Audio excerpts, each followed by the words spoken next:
comes from Matthew chapter 13, verses 1 through 9, and verses 18 through 23. Later that day, Jesus left the house and sat down by the lake shore.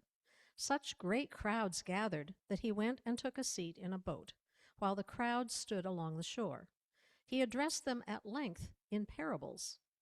One day, a farmer went out sowing seed. Some of the seed landed on a footpath, where birds came and ate it up. Some of the seed landed on rocky ground, where there was little soil. This seed sprouted at once, since the soil had no depth. But when the sun rose and scorched it, it withered away for lack of roots. Again, some of the seed fell among thorns, and the thorns grew up and choked it. And some of it landed on good soil and yielded a crop 30, 60, even 100 times what was sown. Let those who have ears to hear this. Now listen to the parable of the sower. When people hear the message about the kingdom of God without understanding it, the evil one comes along and snatches away what was sown in their hearts. This is the seed sown along the path. Those who receive the seed, but they have no roots, so they last only for a while. When some setback on persecution comes because of the message, they quickly fall away. Those who receive the message that fell among the thorns are the ones who hear the word, but then worldly anxieties and the lure of wealth choke it off, and the message produces no fruit. But those who receive the seed that fell on rich soil are those who hear the message and understand it. They produce a crop that yields 100 or 60 or 30 times what was sown. If you've been following my apartment saga lately, you'll note that for a brief period, I spent an inordinate amount of time trying to plan out how often I was going to mow the lawn. We were coming off the winter rain or winter snowpack and winter rains, and my grass was growing at a quite quick pace, if I can say that phrase. But now that summer has arrived in full force, mowing seems to be the least of my worries. These days, I do good to get the grass to turn green and show signs of growth. Now, I don't have a very big backyard, but it is trapezoidal in shape, and it just sort of surrounds the house from the back and snakes around from the east and then comes around to the front. And the backyard is just the right size to fit one full pass of my movable sprinkler as it goes this way and fans back the other. And one of the things I marvel at as I stand at the kitchen window and have my morning coffee, that's the window that overlooks the backyard. One of the things I marvel at is how well the sprinkler seems to fit the size of the backyard. It will cover the entire backyard with one pass back and forth. But at the same time, I also ask myself, how can I adequately water the rest of the yard without moving the sprinkler into too many locations? How can I be most efficient, that is? And the answer to that is that I've got it down to as few as 3 spots, maybe 4, where I can strategically place the sprinkler and give the ground adequate coverage. One of the other things I think about as I have my morning coffee at my kitchen window is whether or not I want to invest in a raised bed to grow a garden in. I've been thinking about that lately. I don't really have a good place to keep it in the backyard in order that it can get an appropriate amount of sun and shade as well. I would only be using it for a few herbs and vegetables to cook with, ones that don't cost a whole heck of a lot, mind you. And considering that I do good to keep my indoor plant going, I think I will delay that idea for now. Because one of the images I have in my head is how the pilgrims that first came to America described the way that the Native Americans who were here before them, the Wampanoag culture, how they farmed, and in particular, how they farmed corn. You see, their planting efforts began in the spring. And the Wampanoag liked to fish for herring in the river nearby. And they would take some of the herring they caught and bury it in the ground. And then they would pile up a mound of dirt over that, so on top of the fish that's in the ground. And it was in that way and in that location that they would plant a seed of corn. And then when the corn grew to a certain height, around a yard or so, they would plant both beans and squash around the base of the corn. And the bean plant would wind itself up the cornstalk in the way that a vine would. And at the same time, it would be putting off nitrogen back into the soil. And in doing so, it would act to replace the very important nutrient the corn had been depleting as it grew 3 feet. And since squash grow amidst the big leaves of the plant that help keep them covered and shaded, the big leaves of the squash plant would not just help to keep the soil moist, but also act to keep the weeds down. And that is, in a nutshell, a picture of the lengths to which the Wampanoag people farmed. A very advanced form of agriculture, I think. It is a reminder, though, just how critical soil is to life. As ecologist and theologian Norman Worsbaugh has pointed out, it is easy to dismiss soil as nothing more than dirt. He says that we often forget that organic soil is the indispensable and life-nurturing setting in terms of which so much of our living is made possible. He says good, healthy soil is not dead, but is in fact teeming with life. Death decays into it and reemerges as new life, all because of the astoundingly complex and mostly invisible work of billions of bacteria and microorganisms. Without their work, our world would be overwhelmed by the corpses and stench of death. And in that way, soil is both a marvel and a mystery that we have not yet begun to comprehend, he says. I mention all that because our ancient witness for the day is not really about the soil. If it were, I think Jesus would have ended it with, just be good soil, for heaven's sake.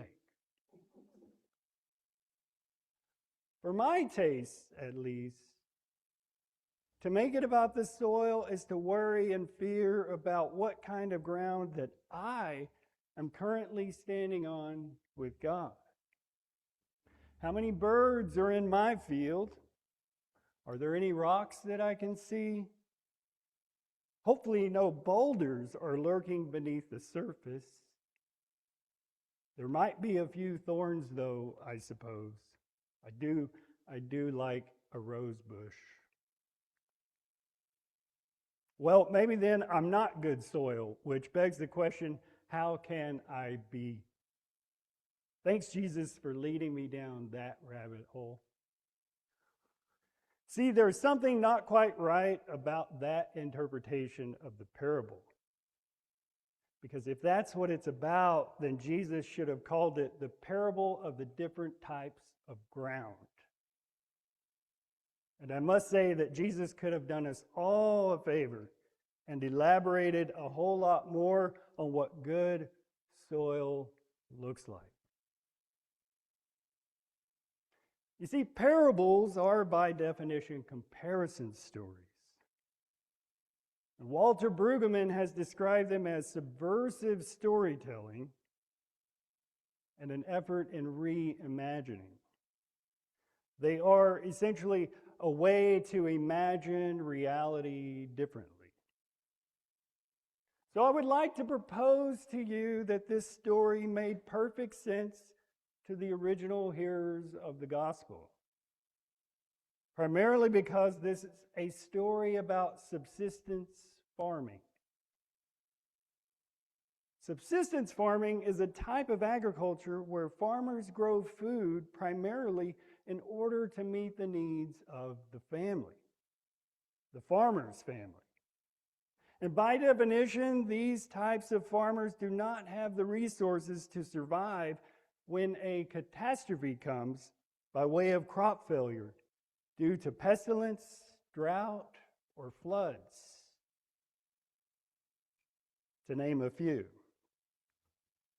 One of the more recent examples came just 6 years ago in the closing months of 2020, when the country of Honduras in Central America was devastated by intense rainfall and overrun with flooding associated with not one but 2 hurricanes. So much so that by the beginning of 2021, the U.S. immigration authorities had already begun to see a considerable amount of Honduran immigrants at the border. The point is that with subsistence farming, the lives of the farmers' families are at stake. The lives of the farmer's family are at stake. And first century hearers of the gospel who were farming in the region of Galilee would have been all too familiar with ground and dirt and soil. They knew that soil conditions are never neutral. As most people at that time lived near subsistence, they would have understood seed and soil and rain and harvest not as spiritual images, but as necessities of survival. They knew that pathways are the outcome of repeated traffic on the ground, whether by walkers or horses or roads that allow for the movement of not just commerce, but armies too. Ground that contains too many rocks will not be conducive for adequate decay, and as a result, have too few nutrients. And fields that have too many thorns, like thistle bushes, take an exorbitant amount of hard and intensive labor to clear. And first century Galileans had little margin for error. Scholars say that the seed being planted represented for farmers of the time their only form of cash flow. With the seed, the farmer not only fed their family and paid the rent and temple tithes, but also sowed the next year's crop. So the fact that Jesus mentions above all others, the greed associated with affluence as what chokes the seed would hold a special significance for the tenant and subsistence farmer. Because wealthy landlords who owned and rented out vast amounts of farming tracts were notorious for extracting just enough of the harvest so that the farmer only had enough to break even, and as a result remain indentured to the land, which worked to strangle any thought that one day they might have enough to achieve even a modest amount of economic security. And it is against this backdrop that Jesus introduces the parable of the sower.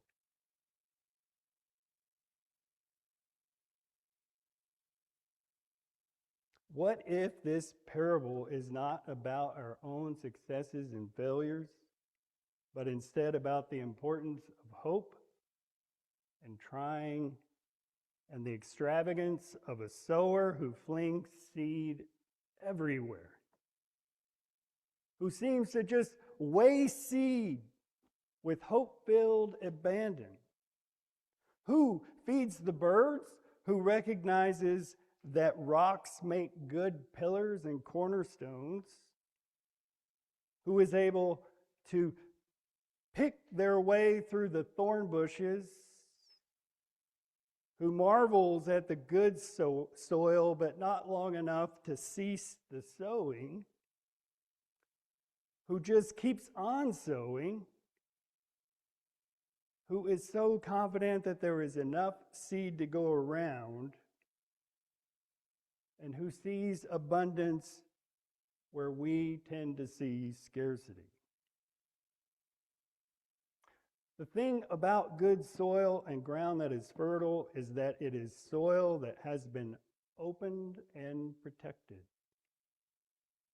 It's not that there is anything magical about good soil, it's just what happens when dirt has been tended to. So, Jesus paints a picture of seeds of divine life being scattered generously, abundantly, without precision or even order, even foolishly, some farmers may say. Why waste precious seeds on rocky ground, though? Why throw to the birds what will become a bountiful harvest with a bit more intention and restraint? Because, beloveds, God is lavish like that. Seeds of life thrown about in every direction, with hopes that some will have what they need to grow. This is the abundant generosity of the God that Jesus serves, and the certainty of the seed to produce amazing results despite formidable obstacles. This God sows seeds into the very geography of people, which only goes to highlight the fact that God sows and shines and pours on the just and the unjust parts of us in equal measure. It may seem to our minds as wasteful and ill-advised, but that's who God is. Sowing abundantly is what God does, and seeing God's extravagant generosity is the first step in reflecting back the image of God and to neighbor. The other thing is, divine seeds won't thrive in inhospitable conditions. There is work that must be done before the seeds are scattered and after too. They need to be tended and protected and provided with proper nutrients, because God does not work in isolation from us. God isn't forceful, but instead is always available among us, always hoping for partnership and collaboration in this business of tending life together. And the conditions we create for that life to thrive as individuals in our own hearts, perhaps, but certainly as a collective tending to the earth garden, the conditions have an impact. You see, Jesus came along as a counter narrative to the conventional wisdom about who deserves to be kicked to the sideline, about what success really looks like, and about what's valuable and what's worthless and what living can look like, especially when all we can see is the inevitability of the systems of domination to choke and suffocate the desolate places. Whether they be climate change or poor hospitality or white supremacy or capitalism or individualism or our relentless striving for certainty and control.